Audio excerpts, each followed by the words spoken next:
त्रिरत्न sir Trên đấy, भगवान शर्मा भगवान trên Sharma đấy, हजुर này, cái là हजुर dil je, na ya san dil je.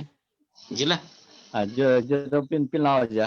अँ, Je trên đấy. Sinyal भाइ live गयो है ल हुन्छ ल भयो सुरु सुरु 15 गरे पनि भन्छु भयो ए जो ट्रेन्डै आज म आज बाहिर छु ट्रेन्डैले क्लास लिइदिनुलाई अनुरोध गर्न चाहन्छु उम्, नमो तस्स भगवतो वरहतो सम्मा सम्बुद्धस्स श्रद्धेय बोरियान भन्तेलाई वन्दना भन्तेहरूलाई वन्दना सबैमा मङ्गल मैत्रीको कामना। अब यो मेरो क्लास परितिष्ठ धम्मकोविद दोस्रो वर्ष अथवा मध्यम वर्षको बुद्ध र बुद्धवादको यो दोस्रो प्रस्तुतिको रूपमा म यहाँ केही कुरा प्रस्तुत गर्न गइरहेको छु।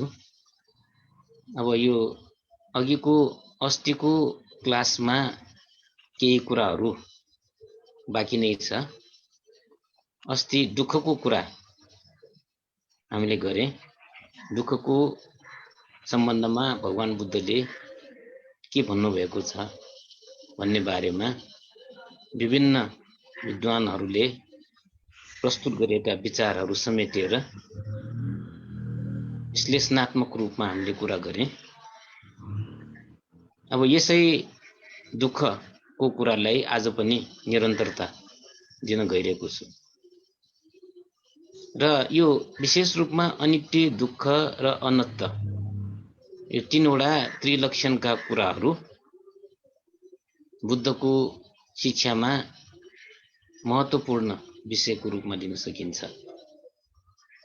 अनित्यको बारेमा सायद पहिला गइसकेको होला, त्यसकारण यो अब 9 कक्षामा मध्यम वर्षमा दुःख र अनन्तको कुरा चाहिँ आउँछ र आज दुःखको कुरा र चाहिँ अनन्तको कुरा, अनात्मको कुरा केही चाहिँ यहाँ प्रस्तुत गर्न गइरहेको छु। अब म सेयर स्क्रिन गर्न गइरहेको छु।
के हो यहाँ मिलेन कि क्या हो? के भयो?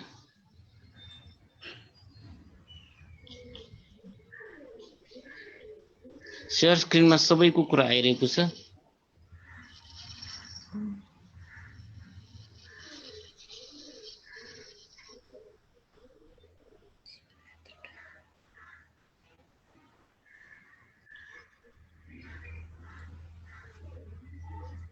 स्योर भनेर सर एकछिन है।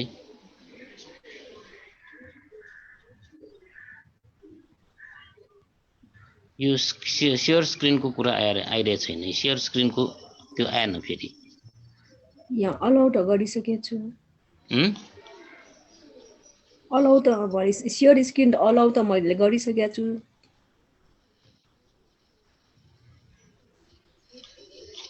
एकछिन।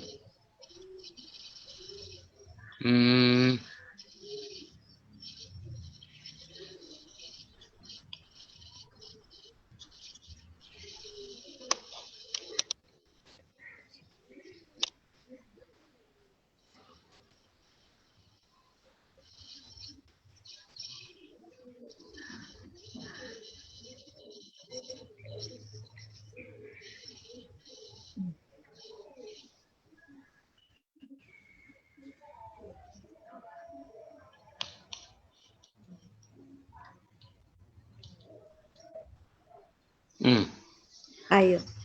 अस्ति चाहिँ हामीले बुद्ध र बुद्धवादको परितिशुद्धमा कोभिड वर्षको दुःख सत्यको बारेमा कुरा गर्दै थिएँ। केही कुराहरू चाहिँ अस्ति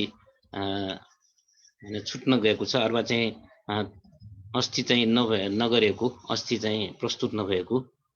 अब यसमा विशेष गरेर केही बाँकीहरू छन्, त्यो बाँकीहरू आज के यसको बारेमा केही कुराहरू राख्न म गइरहेको छु। अस्ति हामीले यो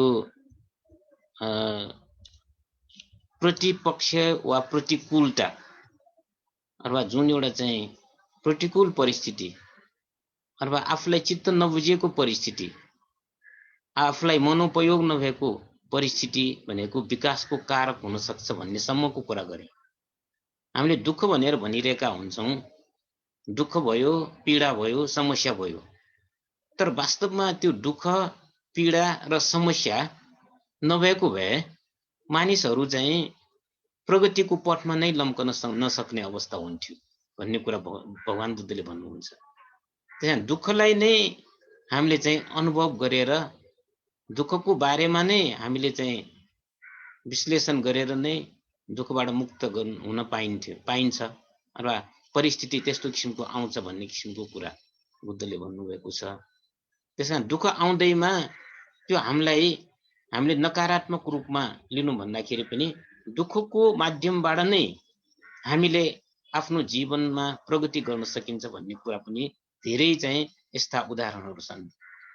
किनभने सुखमा मात्र फुलिएर गएका मानिसहरूले जीवनको वास्तविक यथार्थता थाहा हुँदैन। जब दुःखको अनुभव गर्छ अनि ऊ चाहिँ वास्तविक रूपमा दुःखबाट मुक्ति हुनको लागि प्रयास गर्दछ।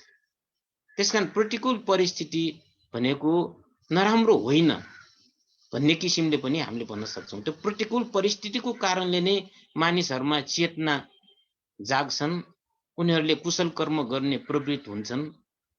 त्यसकारण चाहिँ आफूलाई मन नपरेको परिस्थिति प्रति चाहिँ हामीले चाहिँ साक्षी भावले हेर्न सक्यो भने हाम्रो समग्र दुःख मुक्त हुन्छ भन्ने कुरासम्मको कुरा गरे। त्यसको सम्बन्धमा पटाचारको कुरा, भद्रकुण्डल केशा, कृष्ण गौतमीको हामीले उदाहरण पनि दिए। अनि अब एउटा कुरा के हो त भन्दाखेरि पश्चिमेलीहरूले पनि अब दुःखलाई स्वीकारेका छन्।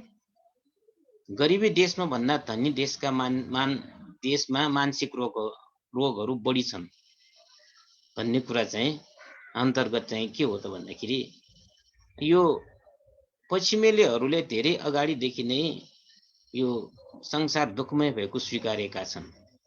विशेष गरेर हेराक्लिटस, सोफेनहावर आदिले दुःखमय छ भन्ने कुरा चाहिँ स्वीकार गरेको चाहिँ छ। तर चाहिँ उनीहरूले दुःख संसारमा छ भनेर हैन, दुःखको भुमरीमा मात्र फसिरहने किसिमको कुरा गर्छन्। तर बुद्धको दुःख के हो त भन्दाखेरि दुःखलाई साक्षात्कार गर्ने, विश्लेषण गरेर दुःखबाट विमुक्त हुनको लागि हो। त्यसकारण चाहिँ यो जुन पश्चिमेलीहरूले जुन दुःखको कुरा गर्छन्, बुद्धको अब पहिलो सत्यको कुरा मात्र गर्छन्, दोस्रो सत्यको कुरा उनीहरूले गर्न जान्दैनन् भनेर हामीले भन्न सकिन्छ हैन। अब हेराक्लिटस र सोफेनहावरको कुरा गर्दाखेरि, यी पश्चिमेली विद्वानहरूको कुरा गर्दाखेरि सोफेनहावरले भन्नुभएको धेरै चाहिँ कुराहरू बुद्धवादसँग सामिप्य रहेको भनेर यो पुस्तकका लेखकले भन्नुभएको छ। त्यसकारण चाहिँ यसमा के छ भन्दाखेरि मानिसहरू भौतिक रूपले विभिन्न किसिमले सम्पन्न हुन्छन्, तर पनि विभिन्न कारणले भित्री मन चाहिँ दुखी भइरहेका हुन्छन्। भौतिक रूपमा सम्पूर्ण कुराहरू पूर्ति भए तापनि मानसिक रूपमा उनीहरू दुखी भइरहने कुरा यो सोफेनहावरले जुन भन्नुभएको छ, बुद्धवादसँग मिलेको अथवा सामिप्य रहेको कुरा लेखकले जिकिर गर्नुभएको छ। अनि अब अर्को कुरा, गरिब देशमा जुन चाहिँ भन्दा धनी देशका मानिसहरू जुन मानसिक रोगको कुरा गर्ने हो भने उनीहरू बढी ग्रस्त हुन्छन्। मानसिक रोगको चाहिँ धेरै ट्रिटमेन्ट कहाँ हुन्छ त भन्दाखेरि धनी देशमा। गरिब देशमा त्यति मानसिक रोगको समस्या हुँदैन हैन, एउटा कम्प्यारिटिभली भन्ने कुरा पनि गर्नुभएको चाहिँ छ। र आत्महत्याको दर विकसित देशमा बढी छन् भन्ने दाबी लेखको छ हैन। अब कमजोर देश अथवा अविकसित देशमा भन्दा बढी चाहिँ आत्महत्या कहाँ गर्छ त भन्दाखेरि विकसित देशमा। अलिकति चाहिँ केही प्रतिकूलता आउन साथै तुरुन्तै उनीहरू चाहिँ फ्रस्ट्रेटेड हुने, तुरुन्तै आत्महत्या गर्न खोज्छन्। तर गरिबी देशमा धेरै समस्याहरूसँग जुझिरहेका हुन्छन् र समस्यासँग जुझ्ने चाहिँ उनीहरूको बानी नै परिसकेको हुन्छ। त्यसकारण केही समस्या भए तापनि उनीहरूले त्यसलाई पचाउने, डाइजेस्ट गर्ने किसिमको उनीहरूमा क्षमता हुन्छन्। त्यसकारण विकसित देशमा भन्दा यो अविकसित अथवा गरिब देशमा मन बलियो हुन्छ भनेर भन्न खोजेको हो हैन। एकजना इटलीका ग्रन्थकारले भौतिक अभावमा दुःख हुने नभई भौतिक अभावमा जुन चाहिँ मानिसहरूले दुःख हुन्छ भनेर जुन भनिरहेको त्यो भ्रम मात्र हो। दुःख भनेको मनमा अशान्त हुने, अस्थिर हुनु, मन चञ्चल हुनु, मन विचलित हुनुलाई लिएको चाहिँ छ। त्यो भौतिक चिजहरू परिपूर्ति भए तापनि यी कुराहरू हुन्छन् रे। त्यसमा भौतिक सुख प्राप्त भएपछि सुख हुने होइन भन्ने किसिमको कुरा चाहिँ यहाँ भन्न खोजेको हो। अनि एउटा प्रसङ्ग चाहिँ बुद्धकालीन समयको पनि लिएको छ। भगवान बुद्ध र बिम्बिसार मध्ये कुन बढी सुखी छन् भन्ने एउटा चाहिँ हैन एउटा छलफल भइरहेको सम्बन्धमा हैन। अनि चाहिँ एउटा के उदाहरण दिएको छ भन्दाखेरि बिम्बिसार राजा 1 हप्तासम्म केही नबोलिकन त्यतिकै बस्न सक्छ भनेर चाहिँ सोध्दाखेरि 1 हप्तासम्म त के एकछिन पनि रहन सक्दैन भन्ने जवाफ आएको थियो। अनि बुद्धले चाहिँ आफू 1 हप्तासम्म चलायमान नभइकन केही नबोली सुखपूर्वक रहन सक्ने कुरा गर्नुभएको थियो। त्यसकारण चाहिँ के हो त भन्दाखेरि यो जुन सुख भन्ने चिज चाहिँ कसलाई भन्ने सम्बन्धमा मनमा भित्री हृदयमा नै पूर्ण रूपमा चाहिँ शीतलता भइसकेका मानिसहरू नै चाहिँ वास्तवमा सुखी हुन्छन् र भौतिक रूपमा सम्पन्न तर चाहिँ के हो त भन्दाखेरि उनीहरूको मनमा जुन शीतलता छैन उनीहरू दुखी हुन्छन् भन्ने कुरा यहाँ भन्न खोजेको हो। अनि अर्को एउटा कुरा चाहिँ यसमा उल्लेख गरेको के छ भन्दाखेरि बुद्धले चतुर्हारी सत्यको कुरा गर्नुभयो। दुःख सत्य, दुःख समुदय सत्य, दुःख निरोध सत्य, दुःख निरोधगामी प्रतिपदाहारी सत्य भनेर दुःखको कुरा मात्र गरेको भएकोले बुद्धलाई दुःखलाई बढाइ चढाइ गरेर प्रचार गर्ने व्यक्ति भनेर पनि आरोप लगाइन्छ हैन। अब यो बुद्धले चाहिँ जुन दुःखको कुरा गर्दाखेरि सामान्य दुःखको कुरा मात्र गरेको नभइकन दुःख मुक्तिको कुरा पनि गर्नुभएको छ। यो कुरालाई चाहिँ त्यति चाहिँ नोटिस नगरिकन पश्चिमेलीहरूले दुःखको कुरा मात्र गर्ने बुद्धले चाहिँ दुःखलाई बढाइ चढाइ गरेको एकदमै एउटा चाहिँ के हो त भने संसार दुःखै दुःख छ भनेर अलिकति मानिसहरूलाई निराशा पार्न खोजेको जस्तो किसिमले बुद्धलाई आरोप पनि लगाउने गर्नेहरू पनि छन्। तर पनि अब ती पश्चिमेलीहरूले चाहिँ चतुर्हारी सत्यको पुरा कुरा चाहिँ सुनिसकेपछि अनि बुद्धको सत्यलाई चाहिँ एकदमै स्वीकार गरेर नतमस्तक भएर गएकाहरू पनि चाहिँ छन् हैन। त्यसकारण चाहिँ अब एउटा उदाहरण पनि दिएको छ। मानिसहरू एकदमै सफल भएपछि सुखी हुन्छन् भनेर भन्छन्। तर सफल मानिसहरू मध्ये चाहिँ 9 जना अथवा 90% मानिसहरू भित्री मनमा एकदमै दुखित भएर बसिरहेका हुन्छन्। हामीले हेर्दाखेरि एकदमै सुखपूर्वक बसिरहेका छन्। उनीहरू जुनसुकै विषयमा पनि सफल प्राप्त गरिरहेको छ, उनीहरू सुखी छन् भनेर विचार गरिरहेका हुन्छन्। तर उनीहरूको वास्तविक जीवनलाई चाहिँ हामीले विश्लेषण गरेर उसको जीवनलाई चाहिँ झाँकेर राम्ररी चाहिँ हेर्यो भने उसमा धेरै प्रकारका दुःखले उसलाई घेरिरहेको हुन्छन्। त्यो कुरा हामीलाई थाहा हुँदैन। हामीले बाहिरबाट चाहिँ ऊ मान्छे एकदमै पोजिसनमा बसिरहेको छ, उसले धेरै सफलता प्राप्ति गरिरहेको छ, उसँग धन छ, वैभव छ, पद छ, प्रतिष्ठा छ, ऊ सुखी हुन्छ भन्ने कुरा हामीले विचार गर्छौं। तर त्यो कुरा के हो त भन्दाखेरि 100मा 90% मानिसहरूमा चाहिँ त्यो लागू हुँदैन। भनेको मतलब करिब करिब मानिसहरू जुन सक्सेस भइरहेका हुन्छन्, जसमा चाहिँ हामीले बाहिरबाट हेर्दाखेरि भौतिक रूपले पूर्ण भइरहेका हुन्छन्, उनीहरूको मन एकदमै अशान्त भइरहेको हुन्छ। भन्ने कुरा यहाँ चाहिँ होइन विशेष रूपमा मनोवैज्ञानिकहरूले यो कुरा गरेका छन् र यसलाई विशेष गरेर मनोवैज्ञानिक विलियम जेम्सले पेश गरेको कुरा हो। ऊ मनोविज्ञानको हिसाबले बाहिरबाट चाहिँ हेर्दाखेरि एकदमै सुखी जस्तो देखिने मानिसहरू भित्र एकदमै दुखी, अनि आफ्नो दुःख चाहिँ सामान्यतया अरूलाई बताउँदैनन् मानिसहरू, एकदमै सुख जस्तो चाहिँ सुखी भएको जस्तो चाहिँ देखाइरहन्छन्।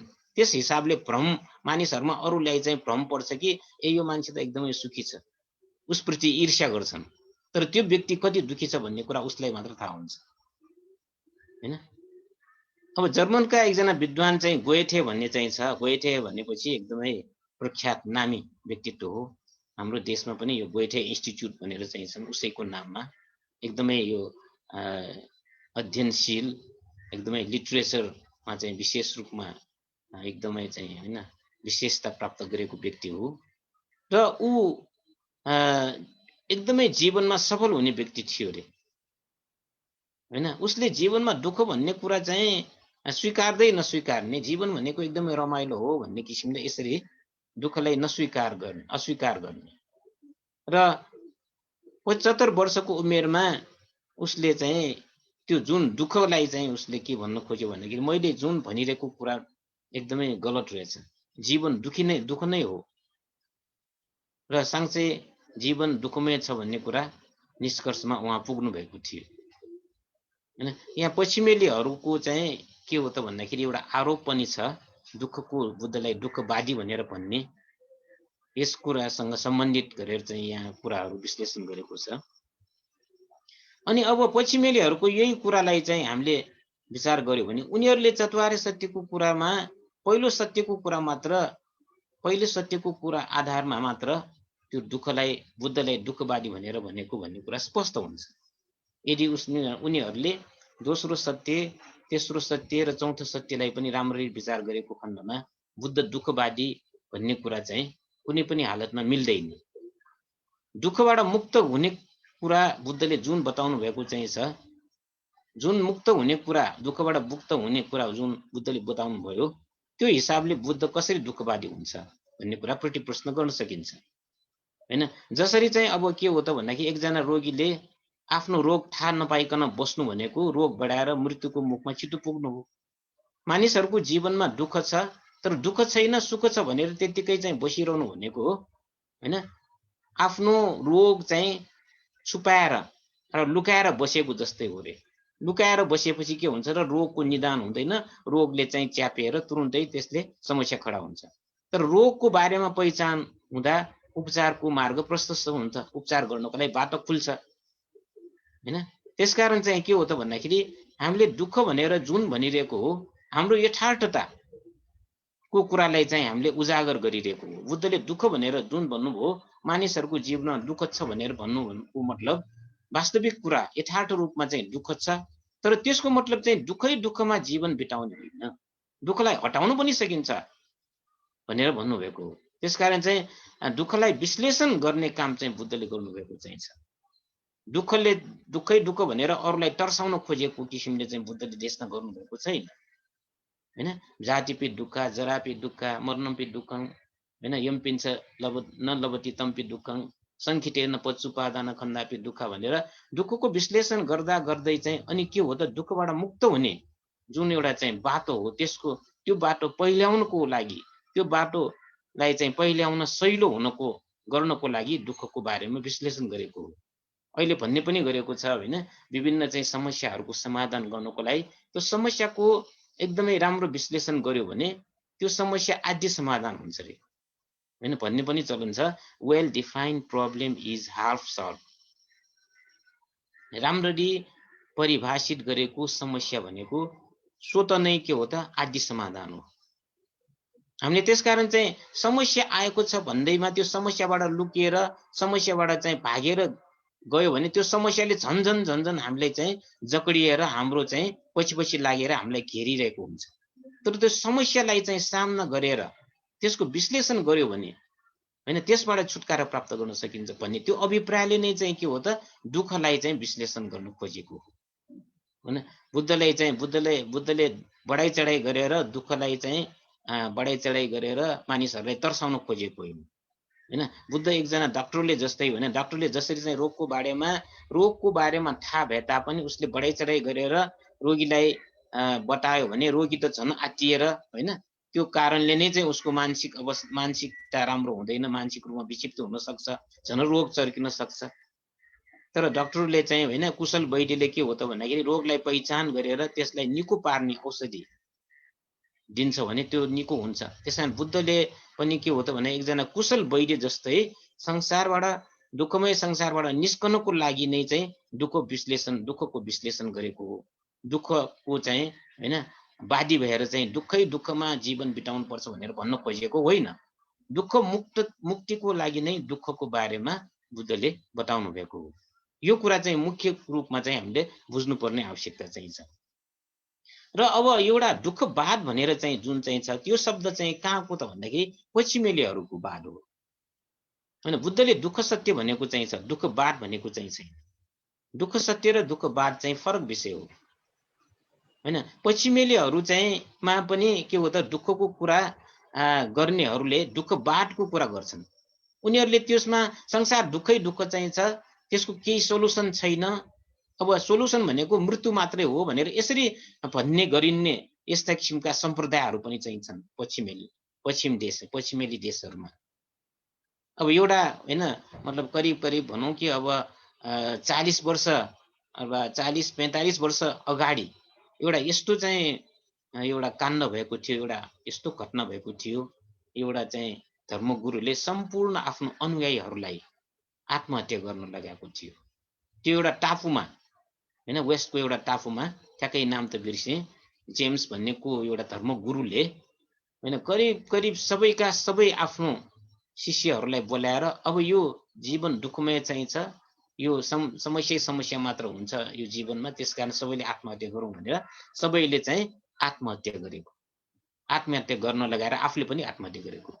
साइनाइड भन्ने विष खुवाएर सबै अनुयायीहरूलाई, र आफूले चाहिँ आफूलाई नै गोली हानेर मृत्यु भएको त्यो एउटा घटना चाहिँ छ।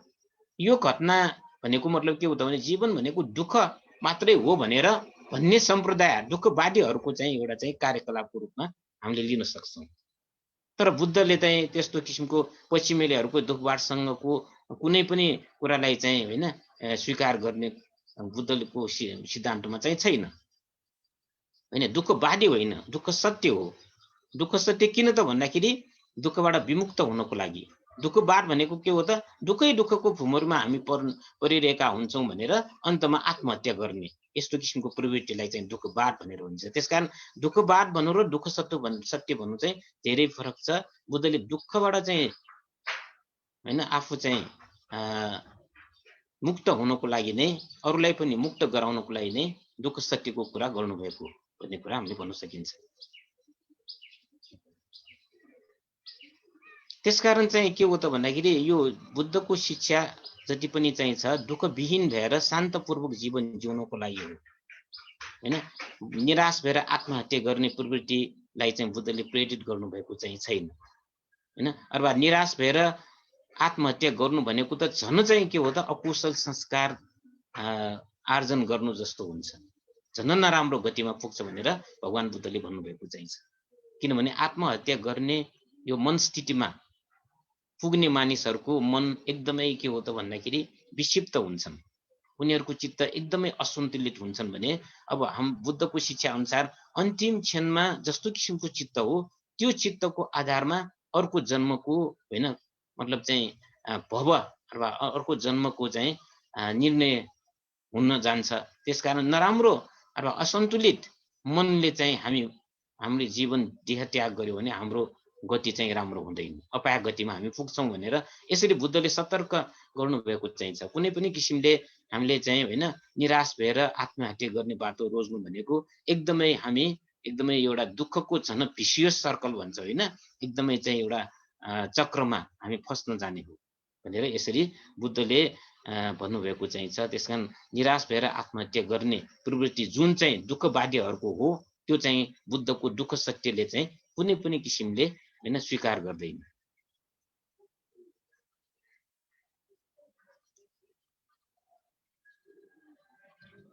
अब यही कुराहरू चाहिँ के हो त दुःखको कुरा भयो। अब दुःखको कुरा पछि अब हामी अनात्मको कुरा गर्न जान्छौँ। अर्को च्याप्टर चाहिँ छ 9 क्लासमा, 9 यो किताब अन्तर्गत चाहिँ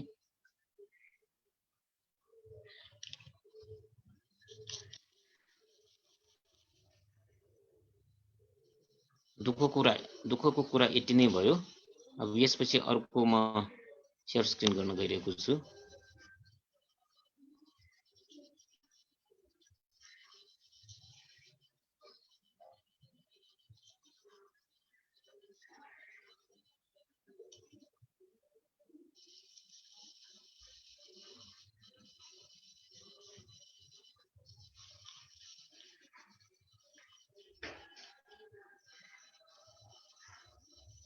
अब अर्को च्याप्टरमा यही पुस्तक अन्तर्गत बुद्ध र बुद्धवाद परिटिसदम कोविद मध्यम वर्ष तह 9 को दोस्रो च्याप्टरमा अनात्मवादको कुरा छ। अब दुःखको कुरा भयो। अब यसपछि अनात्मको कुरा, अनित्य दुःख अनात्ममा क्रमशःको विचार गर्ने हो भने अनित्य पछि दुःख, दुःख पछि अनात्मको कुरा हुन्छ। र पिटक र अन्य बौद्ध वाङ्मयहरूमा अनात्मवाद। अब अनित्य र दुःखलाई सामान्यतया मानिसहरूले सजिलैसित बुझ्छन्। त्यसमा त्यति किसिमले त्यति धेरै क्रिया प्रतिक्रिया आउँदैन। तर जब अनात्मको कुरा आउँछ, अनात्मको कुरा आउँदाखेरि यसमा विभिन्न किसिमको रियाक्सनहरू अथवा प्रतिक्रियाहरू आउने गर्छन्। त्यसमा बुद्धको शिक्षामा जुन त्रिलक्षण हो, अनित्य दुःख अनात्ममा सबभन्दा गाह्रो बुझ्नको लागि गाह्रो र विभिन्न तर्क वितर्क हुने विषय भनेको अनात्मवाद हो। अब अनात्मको कुरा गर्दाखेरि के हो, अनात्म भनेको के हो भन्ने चाहिँ एउटा शब्दबाट चाहिँ हामी जाउँ। अनात्म भन्न साथै आत्मा नभएको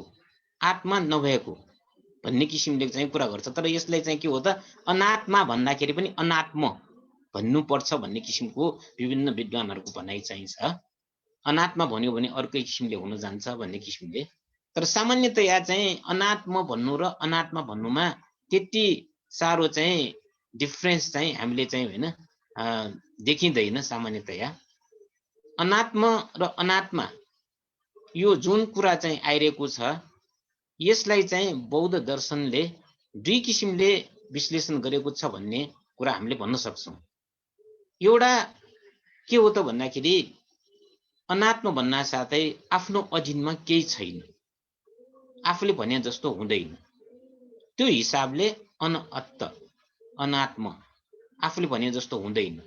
म र मेरो भन्ने चिज यहाँ छैन। म र मेरो भनेर जुन चाहिँ एउटा चाहिँ हामीले एउटा आसक्तिको भाव देखाइरहेका हुन्छौँ, त्यो कारणले नै हामीलाई समस्या आउने हो, दुःख आउने हो। त्यसकारण यो म र मेरो भन्ने भावना त्याग्नु नै के हो त, अनात्म हो। यो एउटा पनि कुरा हो भने, अनि अर्को कुरा के हो त भन्दाखेरि हाम्रो शरीरभित्र हैन हामीलाई यो जुन एउटा कार्यकलापमा हैन एउटा चाहिँ सहयोग गर्नको लागि विशेष रूपमा चाहिँ योगदान दिने को हो त भन्दाखेरि भित्रको आत्मा भनेर जुन चाहिँ भनिन्छ, विशेष गरेर गैर बौद्ध हिन्दू धर्ममा आत्मा भनेर भनिन्छ। र त्यो आत्माको सम्बन्धमा बुद्धको दृष्टिकोण के छ भन्दाखेरि आत्मा भन्ने वस्तु चाहिँ हुँदैन। किन हुँदैन त भन्दाखेरि आत्माको परिभाषा जुन चाहिँ दिइरहेको छ उपनिषदमा, त्यो अनुसार चाहिँ बुद्धले त्यस्तो किसिमको वस्तु छ भनेर हैन कुनै पनि हातले स्वीकार गर्नुहुन्न। आत्मा भन्न साथै अजर, अमर, नित्य, ध्रुव, शाश्वत यस्ता जुन चाहिँ हैन विशेषता बोकेको हाम्रो शरीरभित्र कसैले अङ्गुली प्रमाणको, कसैले तिल प्रमाणको भित्र एउटा चाहिँ वस्तु रहेको हुन्छ। सबैका सबै हाम्रो मानसिक शारीरिक कार्यकलापमा विशेष रोल उसले चाहिँ खेलिरहेको हुन्छ भनेर जुन भन्छ, त्यो आत्माको बारेमा भगवान बुद्धले हैन कुनै पनि हिसाबले स्वीकार गरेको चाहिँ छैन। बरु चाहिँ बुद्धले चित्त सन्ततिलाई चाहिँ स्वीकार गरेको चाहिँ छ। चित्त भन्नु र आत्मा भन्नु चाहिँ फरक छ। आत्मा भन्न साथै अजर अमर नित्य ध्रुव शाश्वतको कुरा हुन्छ, अजर अमरको कुरा हुन्छ। तर चाहिँ यो चित्तको कुरा गर्दाखेरि बुद्धले के हो त, एक क्षणमा अथवा एक चुटकी बजाउँदाखेरि शत सहस्र कोटि उत्पत्ति र विनाश हुन्छ। यो चित्त यति शीघ्र गतिले चाहिँ उत्पत्ति र विनाश हुन्छ कि एउटा चित्त र अर्को चित्त उत्पत्ति हुनको लागि चाहिँ एकदमै कम, हैन, एक सेकेन्डलाई पनि शत सहस्र कोटि यस्तो किसिमले चाहिँ, हैन, मतलब क्षणिक रूपमा हाम्रो चित्त उत्पत्ति हुन्छ, त्यो विनाश हुन्छ, उत्पत्ति र विनाश भइरहेको हुन्छ।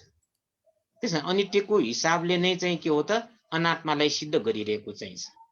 हाम्रो शरीर र पञ्चस्कन्ध जुन चाहिँ छ त्यसभित्र शरीर र मन दुवै चाहिँ आउने भयो, चित्त र चेतसिक दुवै आउने भयो, चित्त चेतसिक रूप पनि आउने भयो भने अब प्रत्येक क्षण यो परिवर्तन भइरहने यो जुन चाहिँ रूप काय र चाहिँ नाम काय प्रत्येक क्षण परिवर्तन भइरहेको हुन्छ। त्यस हिसाबले यसलाई चाहिँ, हैन, अजर अमर भन्ने चिज भन्न सकिँदैन। अनि अजर अमर भनेर भन्न नसक्ने भइसकेपछि आत्माले जुन एउटा परिभाषित गरेको चाहिँ छ अजर अमर भनेर, त्यो अन्तर्गत त चाहिँ मिलेन। त्यसकारण बुद्धले चाहिँ एउटा के हो त, शरीरभित्र कुनै पनि यस्ता चाहिँ अजर अमर वस्तु चाहिँ छैन, हैन। मृत्युपछि त्यो फेरि चाहिँ अर्को शरीरमा स्वात्त चाहिँ फेरि भित्र पसेर चाहिँ फेरि जन्म लिन जाने भन्ने किसिमको कुरा चाहिँ छैन भन्ने किसिमको भन्नुभएको चाहिँ छ। तर फेरि, हैन, यसमा फेरि हामीले के हो त, बुद्धको शिक्षामा चित्तको निरन्तरताको कुरा चाहिँ फेरि स्वीकार गरेको पनि छ।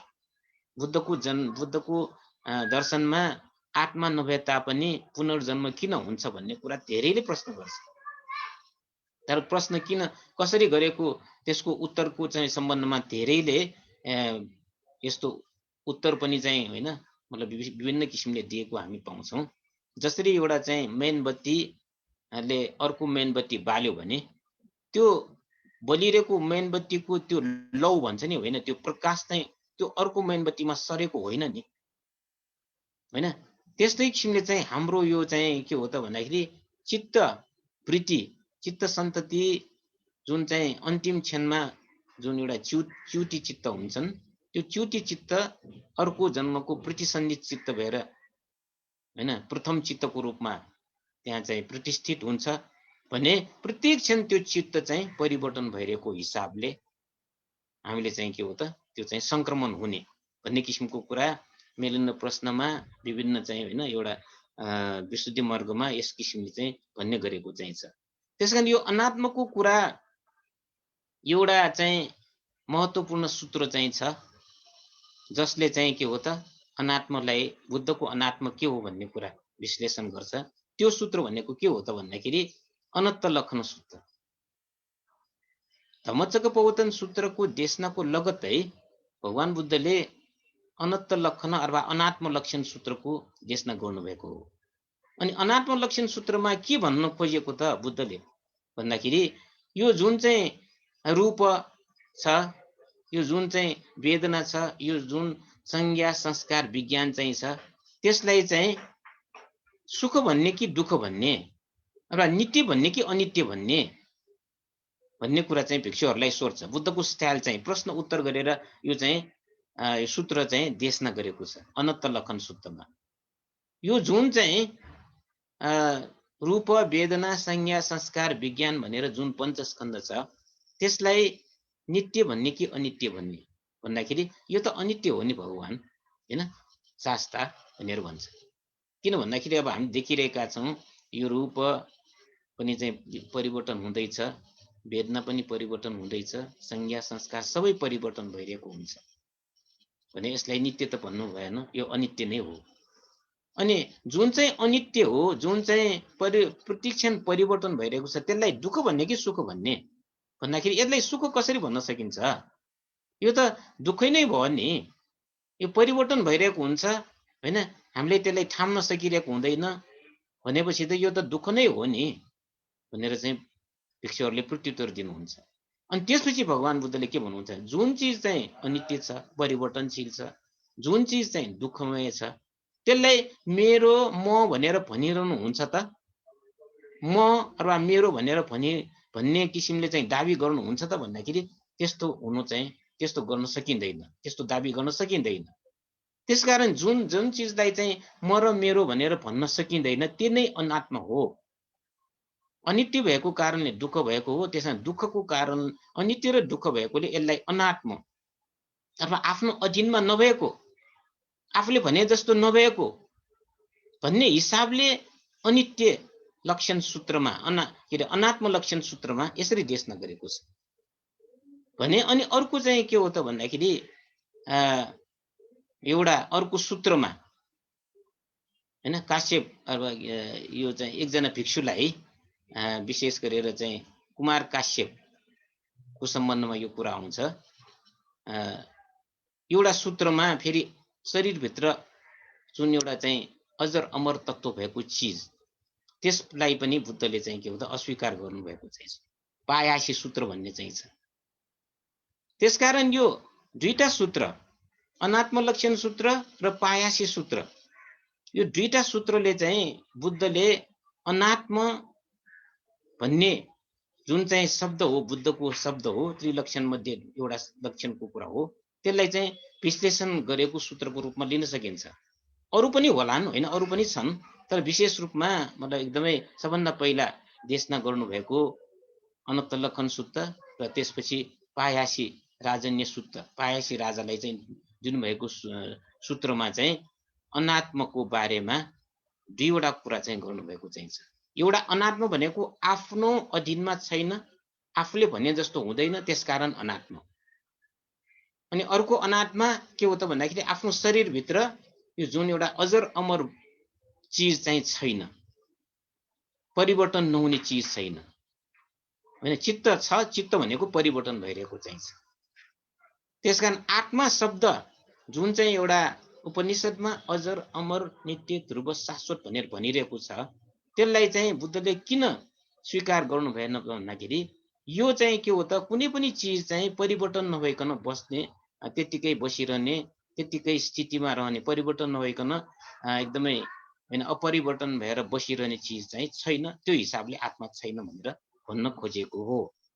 त्यसकारण यो हामीले चाहिँ अनात्मको बारेमा यो दुई धारको हिसाबले चाहिँ बुझ्नुपर्छ हैन। अब यो चाहिँ के हो त भन्दाखेरि यो पुस्तकमा बुद्ध र बुद्धवादमा अनात्मा भन्न साथै यहाँ म र मेरो भन्ने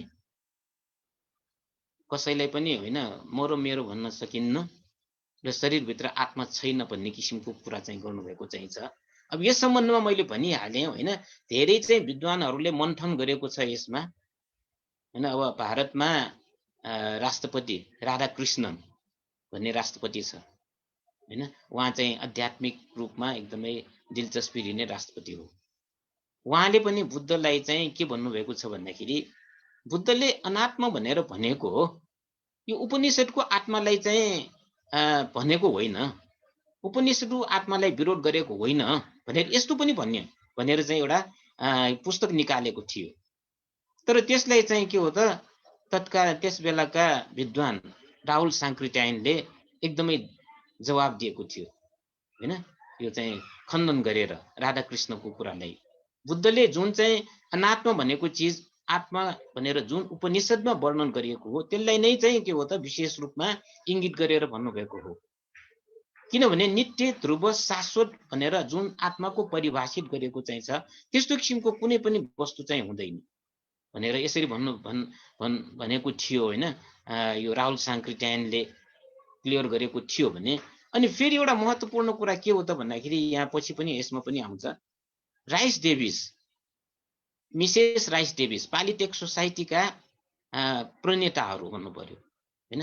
अब श्रीमान श्रीपति Mr and Mrs Rhys Davids भनेर दुईजना छ, दुवै चाहिँ के हो त पालिटेक्स सोसाइटीको सँग सामिप्य रहेका व्यक्तिहरू, बुद्धका विभिन्न पिटक लिटरेचरहरू अठकथाहरू अनुवाद गर्ने हैन इंग्लिश भाषामा हैन। अब त्यत्रो चाहिँ विदुषीहरूले विदुषी भइसकेको मिसेस राइस डेभिसले पनि पछि गएर चाहिँ यो आत्मा छैन भनेर भगवान बुद्धले भनेको छैन कि भन्नेको कुरा गर्नुभएको थियो है। त्यसकारण चाहिँ यो आत्माको कुरा यो जुन चाहिँ बुद्धको समयमा बुद्धले भन्नुभएको कुरालाई अलिकति विद्वानहरूले आफ्नै किसिमले विश्लेषण गरेको छ भनेर भन्न खोजिएको मात्र हो हैन। अब एउटा कुरा चाहिँ हाम्रो एउटा चाहिँ नेवार परम्परामा एउटा बच्चादेखि नै एउटा मैले नोटिस गरेको कुनै चिज चाहिँ मेरो भनेर चाहिँ झगडा हुँदाखेरि सायद अरूहरूले चाहिँ त्यस्तो कि अरू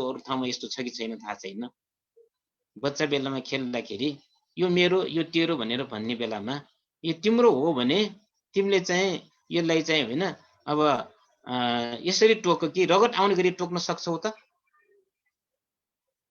यदि छङ्गु ख ढेउ खसा हिवेको वान्या फुलछ, यो एउटा चाहिँ कसरी यो चाहिँ के हो त नेवार परम्परामा यो कुरा चाहिँ आएको भन्ने कुरा चाहिँ मलाई अलिकति चाहिँ के हो त यसमा अलिकति चाहिँ के हो त अनात्मको कुरा चाहिँ झल्किन्छ जस्तो मलाई लागिरहेको चाहिँ। झगडा गर्ने क्रममा बच्चाहरू झगडा गर्ने क्रममा चाहिँ कुनै वस्तुलाई चाहिँ यो मेरो भनेर भन्यो भने यो तिम्रो हो भने, यदि यो तिम्रो हो भने रगत आउने गरी चाहिँ तिमीले टोक्न सक्छौ र भनेर यस्तो किसिमले जुन भन्छ त्यो चाहिँ के हो त यो अनात्मको शिक्षा नेवार समाजमा चाहिँ धेरै अगाडिदेखि थियो। अरू आफ्नो भन्ने चिज केही छैन, मेरो मेरो जुन पनि भनिरहेको चाहिँ हुन्छौँ हामीले, यो मेरो भन्ने चिज भन्ने चाहिँ होइन वास्तवमा यो भ्रम मात्र हो भनेर जुन चाहिँ कुरा अनात्मले भन्छ त्यही कुरा चाहिँ हो न बच्चा बेलामा हामी खेल्दाखेरि त्यस्तो किसिमको प्र्याक्टिस पनि भएको भन्ने कुरा चाहिँ मैले यहाँ भन्न खोजेको हो। सायद चाहिँ अरूहरूले पनि यो नोटिस गरेको छ कि छैन, नेवार परम्परामा चाहिँ यो चाहिँ छ। त्यसकारण अब यो बौद्ध वाङ्मयहरूमा चाहिँ कसरी छ भन्ने कुराको बारेमा अलिकति विश्लेषण गरौँ। अलिकति मैले धेरै भूमिका यसमा चाहिँ राखेँ, किनभने अब यो सबभन्दा विशेष सबभन्दा चाहिँ अलिकति चाहिँ विचार विमर्श भएर वाद विवादमा आउने विषय भएकोले मैले सुरुमै भनिदिएको हो, अनात्म लक्षण सूत्रमा अनात्मको बारेमा के विश्लेषण गरेको चाहिँ छ, पायासी राजन्य सूत्रमा अनात्मको बारेमा के गरेको छ, यो दुईटा कुरालाई चाहिँ अगाडि सारेर हामीले यो च्याप्टर चाहिँ सुरु गर्नुपर्छ जस्तो मलाई लागेको हो होइन। अरू त किताबमा यहाँ जति छ त्यही कुरा त नै छ। अब त्यसकारण यहाँ सरसर्ती अब किताबमा चाहिँ के भन्न खोजिएको छ भन्दाखेरि संस्कार धर्महरू अनित्य, दुःख र अनात्म हुन्। संस्कार भनेको के हो? संस्कार भनेको कुनै चिज उत्पत्ति हुने चिज, जुन चिज संस्कृत हुन्छ, जुन चिज निर्माण हुन्छ त्यो संस्कार हो हैन। त्यो जुन चिज निर्माण हुन्छ त्यो चाहिँ अनित्यको क्षेत्रभित्र पर्छ, दुःखको क्षेत्रभित्र पर्छ र अनात्मको क्षेत्रभित्र पर्छ। उपजित्वा निरुजन्ति तेसं उपशमो सुखो भनेर हामी भन्छौँ हैन। उत्पत्ति भएपछि त्यो निरुजन्ति पनि हुन्छ, त्यो विनाश पनि हुन्छ। जुन चिज उत्पत्ति हुन्छ त्यो विनाश हुन्छ नै, परिवर्तनशीलताको नियम यो हो। त्यो कारणले चाहिँ दुःख र त्यो चाहिँ अनित्य र दुःख भएको कारणले अनात्म, मैले अघि पनि भनिसकेँ हैन। त्यसकारण संस्कार धर्महरू जुन चिज उत्पादन हुन्छ, जुन चिज बन्छन् हैन, निर्माण हुन्छन्, त्यो सबै अनित्य, दुःख र अनात्मको क्षेत्रभित्र पर्छन् भन्ने किसिमले कुरा गर्नुभएको चाहिँ छ। हामीले चाहिँ अनित्यसँग अब जीवन पर्यन्त सामना गर्नु पर्दछ, हामीले गरिरहेका हुन्छौँ। किनभने हाम्रो शरीर भनेको चिज के हो त भन्दाखेरि पञ्चस्कन्ध हो। पञ्चस्कन्धमा चाहिँ के हो त रूप, वेदना, संज्ञा, संस्कार, विज्ञानको कुरा गर्यो भने सबैका सबै चाहिँ के हो त उत्पत्ति हुन्छन्, विनाश हुन्छन् हैन। रूपमा पनि के हो त रूपपतिति, रूप अथवा चाहिँ रूप भनेकै के हो त विकारमा परिवर्तन भएर जाने भएकोले नै रूप भएको हो। हाम्रो शरीर परिवर्तन भइरहेको कुरा त हामीले के हो त मतलब बौद्धिक रूपमा पनि थाहा पाइरहेका छौँ नि हैन। किनभने हामी 10 वर्ष अगाडिको जो चाहिँ हामी छौँ, म छु, अहिले त त्यो फरक भइसकेको छ हैन। कोही मान्छे 10 वर्ष अगाडि देख्दाखेरि एउटै रूपको हुन्छ, 10 वर्षपछि अर्कै रूपको हुन्छ हैन। उसले चाहिँ समय यति समय बितेको कारणले, धेरै समय बितेको कारणले मात्र परिवर्तन भएको भन्ने कुरा चाहिँ सामान्य ठान्छन् भने, तर बुद्धले के भन्छ भन्दाखेरि क्षण प्रति क्षण चाहिँ के हो त परिवर्तन भइरहेको चाहिन्छ हैन। शतसहस्र कोटि, एक चुटकी बजाउँदाखेरि शतसहस्र कोटि के हो त रूप ढाँटोहरू उत्पत्ति र विनाश हुन्छन् र नाम धर्म त त्यो भन्दा फेरि कयौं गुना बढी चाहिँ के हो त परिवर्तन हुन्छन् भनेर भन्नुभएको चाहिँ छ हैन। पञ्चस्कन्धहरू निरन्तर उत्पन्न र विनाश भइरहेको हुन्छ। नाम धर्मको अनित्यताको गति रूप धर्महरू भन्दा कयौं गुना बढी छ भनेर भनिएको चाहिँ छ हैन चुटकी बजाउने समयसम्म चित्तहरू 1 लाख कोटी भन्दा बढी उत्पत्ति र विनाश हुन्छन्। चुटकी बजाउन कि भने अब त्यसबेला सेकेन्ड भन्ने कुरा जुन चाहिँ एउटा टाइमको मापदण्ड थिएन, टाइमिङको कुरा चाहिँ थिएन, घडीको चाहिँ विकास भएको थिएन बुद्धको समयमा। त्यसकारण चुटकी बजाउँदाखेरि सहस्र कोटी चाहिँ उत्पत्ति र विनाश हुन्छ। त्यसकारण अनित्यको दर्शनको कुरा चाहिँ बिना चाहिँ के हो त मार्गफल सम्भव हुँदैन।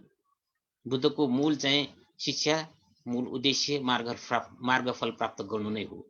श्रोतापति मार्ग, श्रोतापति फल, सकृदागामी मार्ग, सकृदागामी फल, अनागामी मार्ग, अनागामी फल, अरन्त मार्ग, अरन्त फल भनेर यसरी मार्गफल प्राप्त गर्नु नै मूल रूपमा बुद्ध शिक्षाको मूल उद्देश्य हो।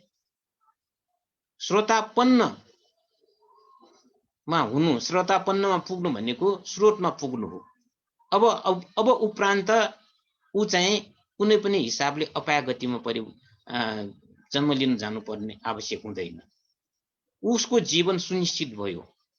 त्यसकारण मार्गफल प्राप्त गर्नु बुद्धको शिक्षाको मूल सार हो हैन। अब यो चाहिँ कसरी सम्भव छ त भन्दाखेरि शील पालन र विभिन्न किसिमको ध्यान भावना यसले चाहिँ हैन गर्नुको साथसाथै अनित्यताको दर्शन पनि यसको लागि आवश्यकता चाहिन्छ। त्यहाँ प्रतिक्षण जुन परिवर्तन भइरहेको चिज हो, त्यो परिवर्तन भइरहेको चिजलाई हामीले देख्न सक्यौं भने बिस्तारै चाहिँ के हो त अनि के हो त मार्गफलमा हामी गइरहेका हुन्छौँ। मार्गफल प्राप्त हुने क्रममा हामी गइरहेका हुन्छौँ।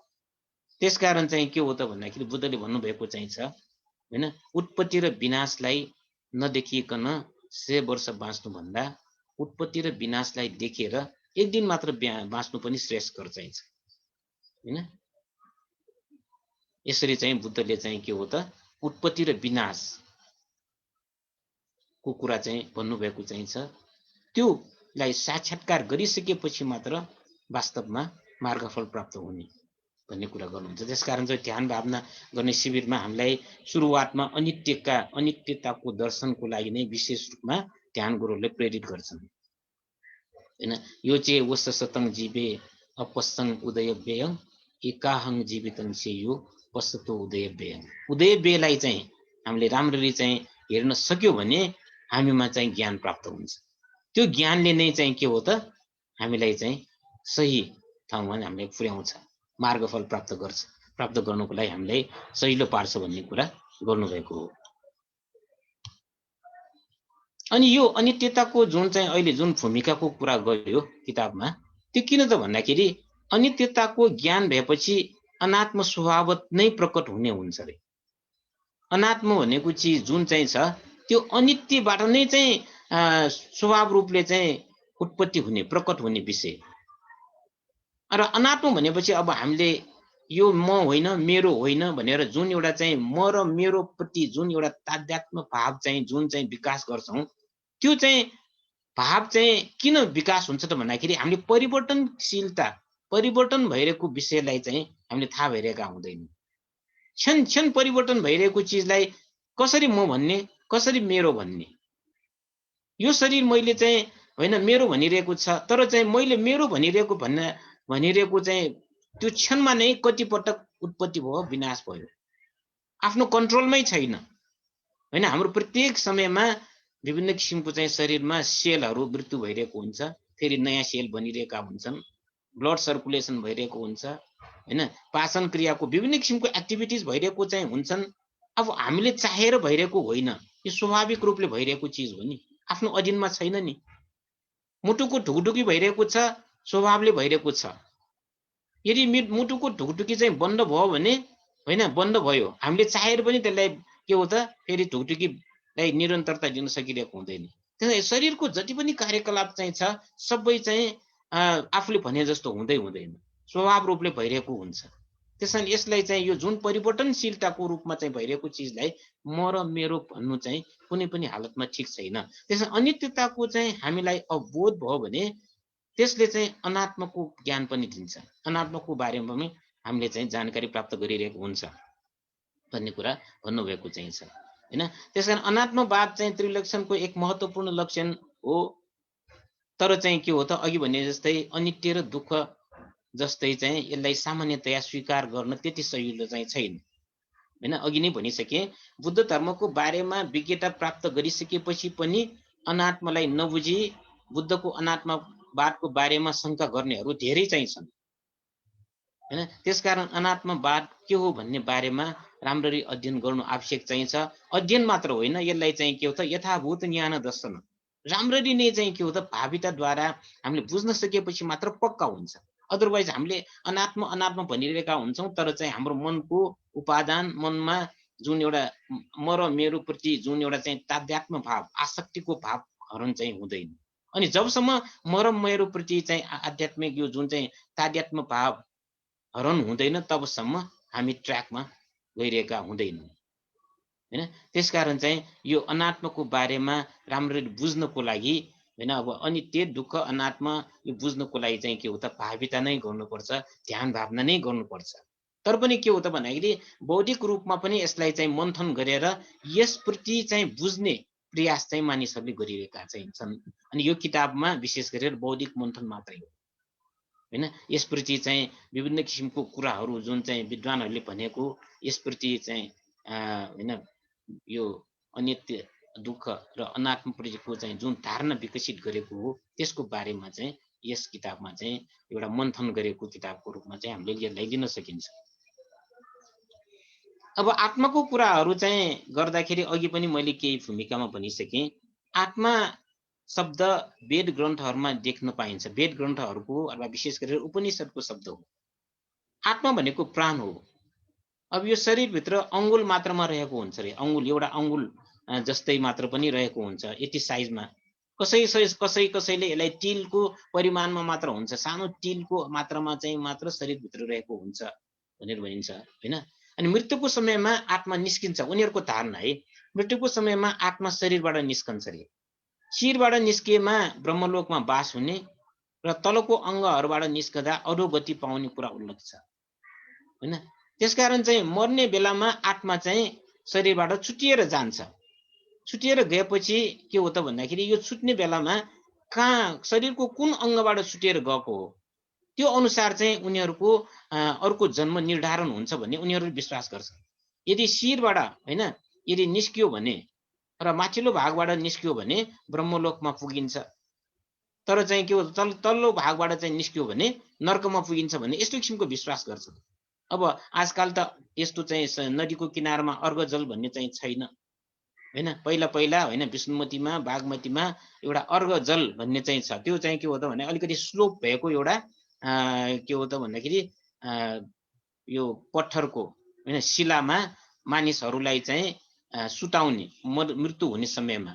अनि त्यो पानी बगिरहेको हुन्छ, पानी आदि पानी आउने कि शरीरले ढाक्ने किसिमले हैन। अब नदी त बगिरहेको हुन्छ, त्यसमा आदि शरीर चाहिँ मा हैन आदि तलको शरीरमा तलको भागको शरीरमा नदीको पानीले छोपिएर माथि मात्र चाहिँ के हो त मतलब यस्तो किसिमले यस्तो पोजिसनले राख्यो भने अनि तल पानीमा जुन चाहिँ छ त्यहाँ भित्रबाट त प्राण चाहिँ निस्कन सक्दैन भन्ने किसिमको मान्यता हुन्छ र माथिल्लो भागबाट चाहिँ प्राण निस्किन्छ।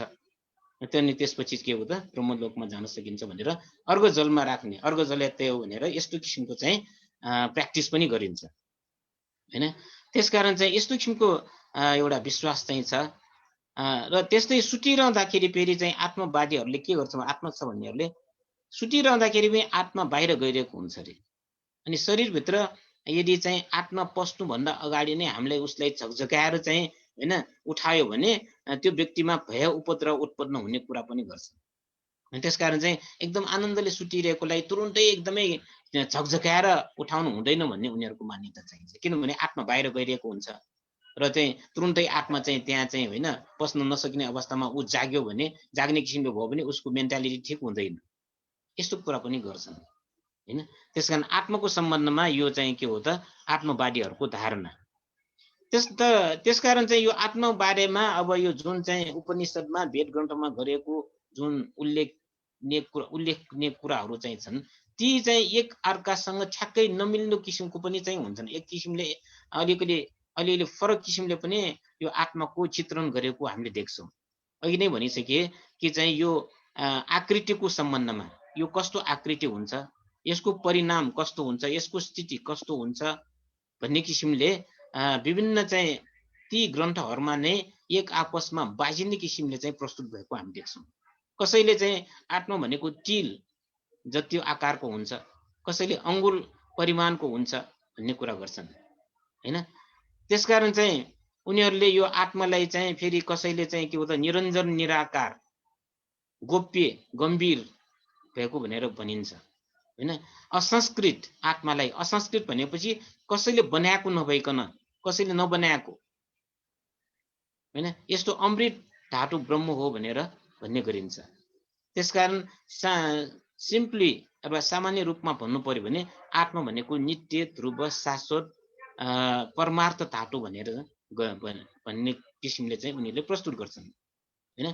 त्यसकारण उपनिषदको अनुसार आत्मालाई देख्नु, जान्नु, बुझ्नु र प्राप्त गर्नु जीवनको लक्ष्य हो।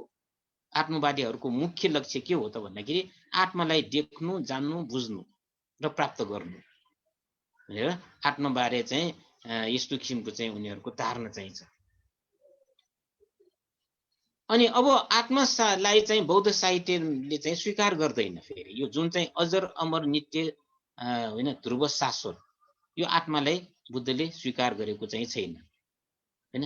अब धम्मचक्र प्रवर्तन सूत्र पछि लगत्तै मैले अघि नै भनिसकेँ अनात्म लक्षण सूत्रको कुरा जुन भगवान बुद्धले भन्नुभएको चाहिँ छ, यसमा बुद्धले यो पञ्चस्कन्धका कुराहरू जुन चाहिँ रूप वेदना संज्ञा संस्कार तथा विज्ञान हो यो अनित्य क्षेत्र भित्र पर्छन्। जुन अनित्य छ त्यसलाई सुख भन्न सकिन्न र दुःख हो, जुन अनित्य र दुःख छन् त्यसलाई म र मेरो भनेर आत्मको रूपमा ग्रहण गर्न उपयुक्त छैन भनेर भन्नुभएको चाहिँ छ हैन। जसरी एउटा बीनालाई टुक्रा गर्दाखेरि, बीना भनेको अब वाद्य वादन हैन, एउटा चाहिँ के हो त म्युजिकल इन्स्ट्रुमेन्ट हो हैन। बीनालाई टुक्रा टुक्रा पारे तापनि बीनाबाट आउने स्वर नभेटिने जस्तै शरीरलाई टुक्रा टुक्रा गरेर खोजे तापनि आत्मा भन्ने कुनै वस्तु देखिँदैन भनेर बुद्धले भन्नुभएको बौद्ध साहित्यमा भनिरहेको हैन। बीनाबाट आवाज निस्किन्छ, म्युजिकल इन्स्ट्रुमेन्टबाट चाहिँ आवाज निस्किन्छ। त्यो कसरी आवाज निस्किन्छ त? भित्र आवाज भएर निस्केको होइन हैन। भित्र छ भने त बीनालाई चाहिँ टुक्रा टुक्रा गर्यो भने पनि आवाज त त्यसबाट चाहिँ होइन देखा पर्दैन हैन। यो त के हो त विभिन्न हेतु र प्रत्ययको आधारमा मात्र त्यो चाहिँ उत्पन्न भएको हो। बीना भित्र आवाज नभएको, आवाज त छैन तर बीनाबाट आवाज आउँछ। त्यस्तै मानिसमा पनि के हो त भन्दाखेरि यो जुन एउटा चाहिँ मानिसहरूको जुन एउटा कार्यकलाप जुन भइरहेको चाहिँ छ यो विभिन्न हैन मतलब चाहिँ यो आयतनहरूको आधारमा बाह्य आयतन भित्री आयतनको चाहिँ संगमबाट चाहिँ विभिन्न किसिमको कार्यकलाप भइरहेको हुन्छ। चक्षु स्रोत घ्राण जिह्वा काय मन रूप शब्द गन्ध रस स्पर्श धर्म यो एक अर्कासँग चाहिँ एउटा स्पर्श भएपछि त्यसबाट चाहिँ के हो त विभिन्न किसिमको कार्यकलाप हुन्छ।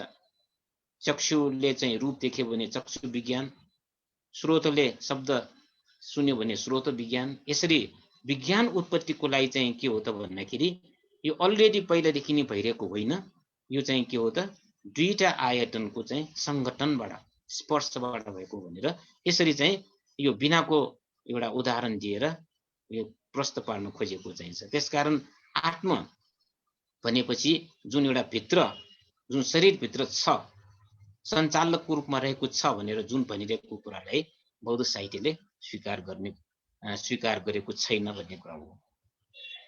अनि विशेष रूपमा चाहिँ यो बौद्ध साहित्य कुन चाहिँ बौद्ध साहित्य हो त जसमा चाहिँ अनात्मको कुरा चाहिँ गर्नु भएको छ भन्दाखेरि विशेष गरेर अब अघि मैले चाहिँ यो अनन्त लक्षण सूत्रको पनि कुरा गरेँ र चाहिँ पायासी राजन्य सूत्रको पनि कुरा गरेँ। त्यसको साथसाथै मध्यम निकायको अब यो टेक्स्टमा लेखेको अनुसार मध्यम निकायको अलग गद्द होइन अलग गद्दुपम सूत्रमा विशेष गरेर चाहिँ के हो त भन्दाखेरि अनात्मवादले पुष्टि गरेको सूत्रको रूपमा लिनुपर्छ भनेर चाहिँ पश्चिमेलीहरूले भन्ने गर्छन्। म होइन, मेरो शरीर होइन, मेरो आत्मा होइन भनेर त्यस सूत्रमा बारम्बार दोहोऱ्याएर प्रस्तुत गरेको चाहिँ छ हैन। अब यो म होइन, मेरो शरीर होइन, मेरो आत्मा होइन भनेर त्यसप्रतिको जुन अनासक्ति भाव चाहिँ यदि चाहिँ प्र्याक्टिस गर्न सक्यो भने तृष्णा मान दृष्टिबाट मुक्त हुने हैन, त्यस्तो सु अवसर चाहिँ पाइदो रहेछ। त्यस्तै अब मजिम निकायकै सब्बा सब सम्बर सुत्तमा चाहिँ यो जुन एउटा पृथ्वी मेरु सुमेरु, मेरु भनेको सुमेरु, पर्वत चन्द्र सूर्य स्थिर रहे जस्तै म पनि सदा सर्वदा रहन्छु भन्ने धारणाले पनि आत्मवादलाई बढावा दिइरहेको हुन्छ भनेर यसरी चाहिँ मजिम निकायले चाहिँ के हो त सब्बा सम्बर सूत्रमा चाहिँ के हो त यो जुन चाहिँ आत्मवादलाई बढावा दिने भनेको हामीले चाहिँ यो पृथ्वी चाहिँ सुरुदेखि नै देखिरहेका छौँ, सुमेरु पर्वत धेरै अगाडिदेखि देखिरहेका छौँ, चन्द्र सूर्य स्थिर भइरहेका छौँ, त्यस्तै म पनि हो, मेरो शरीर पनि हो भनेर यसरी चाहिँ एउटा के हो त भन्दाखेरि नित्य रूपमा चाहिँ सदा सर्वदा रहन्छु भन्ने जुन धारणा यसरी विकास भएको हुन सक्छ भनेर भन्नुभएको चाहिँ छ। वास्तवमा यो पृथ्वी पनि चाहिँ के हो त नित्य चिज त होइन, सुमेरु पर्वत पनि नित्य होइन, हामीले नदेखेको मात्र हो, चन्द्र सूर्य पनि वास्तवमा नित्य होइन भनेर भनिन्छ। संसारका जति पनि चाहिँ छन् त्यो सबै अनित्यको क्षेत्रभित्र पर्छन्। त्यो हिसाबले हाम्रो शरीर पनि के हो त भन्दाखेरि अनित्यको क्षेत्रभित्र नै पर्छन् र यो अजर अमर नित्य ध्रुव शाश्वत जहिले पनि रहने चिज होइन भन्ने किसिमले यसमा क्लियर गर्न खोजेको छ। अनि अब बुद्ध देशनामा विशेष गरेर यो शून्यको कुरा आउँछ। अब थेरवादमा शून्यको सम्बन्धमा मजिम निकायमा 2टा सूत्र छ र यो शून्यको कुरा त अब महायानको कुरा गर्दाखेरि र शून्यवादको कुरा नागार्जुनले विशेष रूपमा प्रचार प्रसार गर्नुभएको थियो। त्यसैले यस लोक शून्य छ भन्ने सम्बन्धमा बुद्ध देशनामा पञ्चस्कन्ध बाहेक अरू कुनै आत्मा नभएको र म भन्ने वस्तु वास्तवमा भ्रम मात्र भएको उल्लेख गरिएको छ। हैन, पञ्चस्कन्ध मात्र हो, कुनै आत्मा चाहिँ छ भनेर भन्न सकिन्न। पञ्चस्कन्ध किन भइरहेको छ त भन्दाखेरि यो कार्य कारण नियम अनुसार भइरहेको हो। पञ्चस्कन्ध भनेको के हो त भन्दाखेरि यो नाम र रूपलाई नै पञ्चस्कन्ध भन्ने हो। यो नाम र रूप भनेको त्यतिकै उत्पादन भएको त्यो होइन नि। नाम र रूप उत्पादन हुनको लागि के चाहिन्छ त भन्दाखेरि अब प्रकृति समुत्पादको हिसाबले के हो त के को आधारमा नाम रूप डेभलप हुन्छ त भन्दाखेरि अविद्या पचय संखार, संखार पचय विज्ञान, विज्ञान पचय नाम रूप, विज्ञानको कारणले नाम रूप डेभलप हुन्छ। त्यसकारण के हो त यदि विज्ञान छैन भने त्यो नाम रूप पनि छैन। त्यस्तै चाहिँ संस्कार नभएको भए विज्ञान पनि हुँदैन, त्यस्तै अविद्या नभएको भए संस्कार पनि हुँदैन। त्यो हिसाबले यहाँ वास्तवमा चाहिँ एउटा कुनै चिजको जुन अस्तित्व हुनको लागि धेरै अरूको हेतुकोबाट हुन्छ। बिना हेतु कुनै पनि वस्तु यहाँ चाहिँ उत्पन्न भइरहेको हुँदैन। त्यो हिसाबले चाहिँ के हो त लोक चाहिँ शून्य छ हैन। कुनै पनि किसिमले चाहिँ यो लोक चाहिँ के हो त यो के हो त भन्दाखेरि एक अर्कासँग एउटा कम्प्लिमेन्ट्रीको रूपमा हेतुको वादको आधारमा हेतुको कारणले उत्पन्न हुने भएको स्वतन्त्र अस्तित्व भनेर चाहिँ छैन कुनै पनि विषय वस्तुको। त्यो स्वतन्त्र अस्तित्व नभएको कारणले नै के हो त लोक शून्य छ भनेर चाहिँ भन्न खोजेको हो हैन। त्यसकारण चाहिँ के हो त अब यसमा यो अनात्मको एउटा चाहिँ एउटा महत्त्वपूर्ण गाथा चाहिँ छ तमोपदमा। यो किताबमा छैन तर यसमा चाहिँ के हो त हामीले उदाहरणको रूपमा लिन सकिन्छ। पुतामथि धनमथि इति बालो विहयति अत्ताहि अट्टाहि अतनो नथि है। यहाँ अलिकति चेन्ज गर्नु पर्यो। अत्ताहि अतनो नथि कुटु पुता कुटु धनम हैन। मतलब चाहिँ यो पनि के हो त अनात्मसँग सम्बन्धित एउटा चाहिँ महत्त्वपूर्ण गाथा हो हैन। मसँग पुत्र छ, मसँग धन छ भनेर यसरी चाहिँ बाल मूर्खहरूले चाहिँ के हो त विचार गर्छन्। आफू नै आफ्नो नभएपछि, आफू नै आफूले भने जस्तो छैन भने कहाँ पुत्र कहाँ चाहिँ के हो त धन। त्यसकारण आसक्ति हटाउनको लागि चाहिँ यो अनात्मको आवश्यकता हुने कुरा बौद्ध साहित्यले भन्छ। त्यसकारण चाहिँ यो अनासक्तिलाई हटाउनको लागि के हो त भन्दाखेरि यो उत्पत्ति र विनाश भइरहेकोलाई चाहिँ बार बार भाविता गर्दै स्मृतिलाई बलवान बनाउन सकेमा त्यसप्रतिको आसक्ति स्वभाव हट्ने हुन्छ। अनि त्यसप्रतिको चाहिँ म र मेरो भन्ने स्वभाव आत्मभाव आत्म चाहिँ आसक्तिको भाव त्यसप्रतिको आत्मवादको कुरा चाहिँ हट्छ भन्ने किसिमले यहाँ चाहिँ लोक शून्यको कुरा चाहिँ गरेको चाहिँ छ। अब लोकमा कुनै पनि यस्तो चाहिँ स्वतन्त्र अस्तित्व भएको चिज चाहिँ छैन, अथवा यो लोकमा भर पर्न सक्ने चिजहरू पनि छैन। कोसँग भर पर्ने भन्ने कुरा चाहिँ हैन हामीले भन्न सकिरहेको हुँदैन। अनि त्यसकारण बुद्धले भन्नुभएको चाहिँ छ के हो त, आत्मालाई नै मान्ने हो भने के हो त, अत्ताई अतनो हैन, मतलब चाहिँ आफ्नो नाथ आफै हो, अत्ताई अतनो नाथ हो भन्नुको कारण के हो त भन्दाखेरि अरु कुनै भर पर्न सक्ने, भर परेर चाहिँ हामीले चाहिँ भर पर्नलाई चाहिँ विश्वसनीय चाहिँ अरु कोही छैन, आफू मात्रै छ। त्यसकारण चाहिँ के हो त, त्यो आसक्तिको भाव हटाउने नै के हो त भन्दाखेरि मूलभूत रूपमा यो अनात्मको चाहिँ मेन काम हो। अनात्म दर्शन नभएसम्म यो आसक्ति चाहिँ त्यतिकै चाहिँ भइरहेको हुन्छ र जीवन चाहिँ त्यतिकै दुःखमय बनिरहेको हुन्छ। त्यसकारण यो अनित्य, दुःख र अनात्ममा चाहिँ के हो त, एक अर्कासँग अन्याश्रितको रूपमा सम्बन्ध भएको कुरा भनेर यसरी चाहिँ यो चाहिँ पुस्तकमा विश्लेषण गरेको चाहिँ छ। अब करिब 1 घण्टा गइसकेको चाहिँ छ हैन।